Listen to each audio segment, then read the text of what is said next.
The web monitor now includes full live control of zactrack parameters for actors and fixtures. From any web browser, you can adjust offsets, filters, and speed presets, all in real time. The interface is responsive across every device and stays perfectly synchronized with the zactrack app, giving you a direct window into the live tracking data and control. Let's walk through how control works. To access live controls from the web monitor, start by opening any browser and entering the IP address of your zactrack system. From the main landing page, select Web Monitor. Once the web monitor loads, you'll see the system dashboard. This is where all the major tools are organized. Choose Live and you'll be taken to the Live view. Here you can see all actors, anchors, and fixtures within the show, along with their connection status and positions in either 2D or 3D space. At the bottom of this view, you'll find the Live Controls panel. This is where you can directly adjust actor and fixture parameters in real time. From the live view, select any actor on the left-hand side to access their parameters. Each actor entry shows their connection status, control input, and how many trackers are online. To open detailed controls for that actor, click the arrow labeled Go to Live Controls. This expands the Live Controls panel at the bottom of the screen, displaying real-time data and adjustable parameters for that specific actor. Once the Live Controls panel is open, you can choose where it appears on your screen. The icons in the top right corner allow you to dock the panel to move it to the bottom or expand it to full screen. This makes it easy to customize your workspace. Now that we've got the Live Controls full screen, let's break it down. The Actor Info panel gives us a snapshot of everything happening with this actor. You can see the ID, the name, status, and control input, update rate, and position if it's online. What's great is these values aren't static, they show you live data. Below that, you'll see the same parameters you can control: height, offset, smart beam, freeze filter, speed preset, and mode. The cool part, you can quickly see what everything is set to in a list form. For example, our freeze filter at 15%. It's a real-time view of your settings at a glance. You can also see which fixtures are assigned to this actor on the right-hand side. If you need to add fixtures, hit the plus button in the top right corner and choose from your list.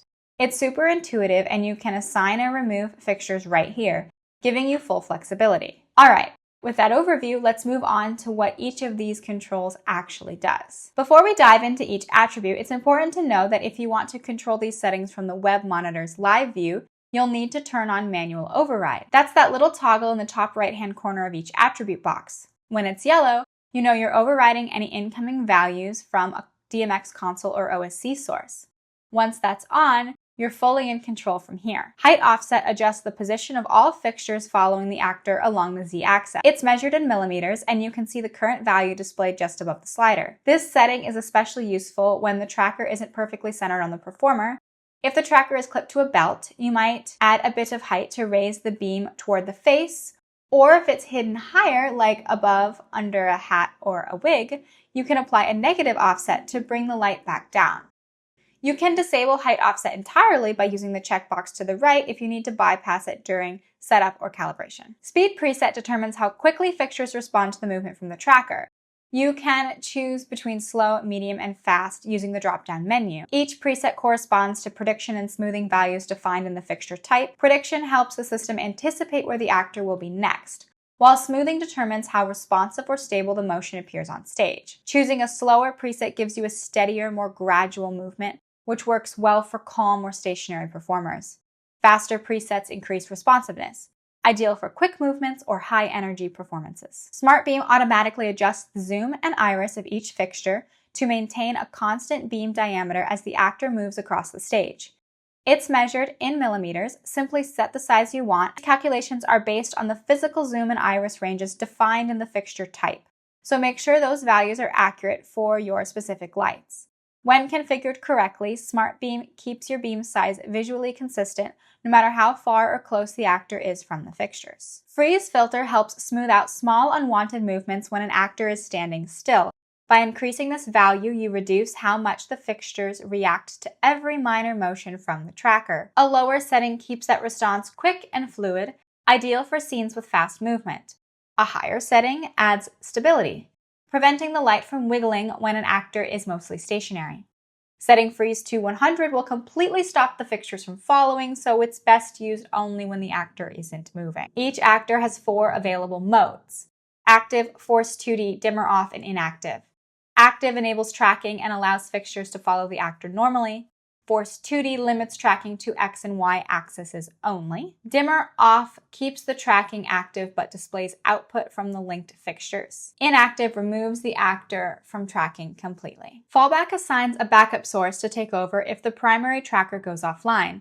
This can be another tracker, a fixed position, the last known position, or even a calibration point, keeping fixtures following smoothly even if a tracker disconnects during a performance. If the control appears grayed out, it means fallback isn't available in the current mode, system settings, or fixture type. For a deeper look at how fallback works and how it is set up, check out the dedicated fallback video. That covers everything available within the actor live controls. Now let's switch over to the fixture side and take a look at how these parameters can be monitored and adjusted directly from the web monitor. Getting to the fixture live controls works the same way as with actors. From the live view, select a fixture on the left-hand side and click Go to Live Controls. Once open, the panel layout looks familiar. The same structure as the actor view, and the manual override toggle still applies if you want to control directly from the web monitor. At the top, you'll see the fixture info section. This shows alignment status, fixture type, position control input, transition time, offset values, and merge mode. Everything updates in real time, giving you immediate feedback on alignment and signal. Assignment determines which actor this fixture is following. Click the drop-down to choose from any actor in the show. Crossfade manages the blend between zactrack and console control. At 100% zactrack, fixtures follow the actor's live position completely.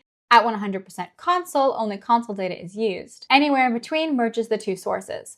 You can also disable crossfade entirely with the checkbox to the right. Transition time controls how quickly fixtures react when an assignment changes. If a fixture is switching from one actor to another, this determines whether it moves instantly. Each axis can be adjusted individually, allowing you to fine-tune how multiple fixtures share coverage across a larger target area. Finally, merge mode determines which parameters zactrack is controlling versus which ones are influenced by the console. Auto 2 controls only pan and tilt, while all the other channels follow console values. Auto 6 adds dimmer, iris, focus, and zoom with Smart Beam active when enabled. Auto 6M works like Auto 6, but the console acts as a multiplier, adjusting those extra parameters dynamically in real time. To get the show control, which includes your scene and terrain, you first need to have live controls open. From there, click the icon next to the live controls title to open the select window. Here you can choose between your show, actors, fixtures, or groups. From here, you'll see an overview of your show's information, how many actors, fixtures, and universes are active, along with two key parameters, active scene and active terrain. Scene lets you switch between saved show states, while terrain defines which physical environment is currently active, like different stage layouts or raised platforms. Both can be set manually using the drop-downs or controlled externally when needed. If you ever need to override them locally, just enable manual override, make your change, and you'll see it update instantly across your system. If you've been making adjustments inside the web monitor and want to hand control back to your console or external network, you can do that right from Live Controls. In the top right corner of Live Controls, click the three dots and select Set Entities to External Source. This opens a menu where you can choose to apply it to the entire show, actors, fixtures, or even groups. Once you've made your selection, hit confirm and a green confirmation bar will pop up letting you know it's been set. This makes it easy to switch back to DMX or OSC at any time without interrupting your workflow. That's an overview of live controls inside the web monitor. Whether you're adjusting actors or fixtures, everything updates in real time and stays perfectly in sync with the rest of your system. It's a powerful way to monitor and fine-tune your show right from the browser.